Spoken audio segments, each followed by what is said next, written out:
పేదలకి సంబంధించి మోడీ సర్కారు అద్భుతమైనటువంటి నిర్ణయం తీసుకుంది.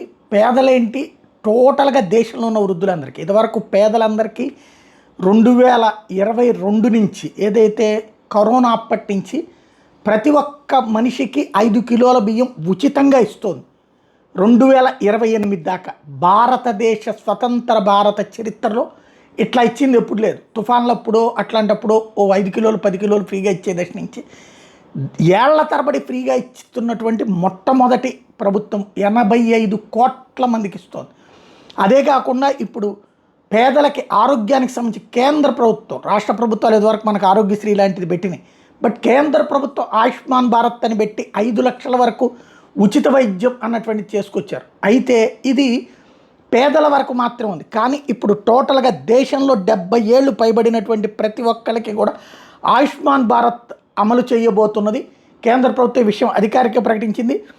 6 కోట్ల మంది సీనియర్ సిటిజన్లకి ఇది లబ్ధి చేకూరబోతోంది. మోడీ సర్కార్ తీసుకున్నటువంటి సంచలనాత్మకమైన నిర్ణయం ఇది.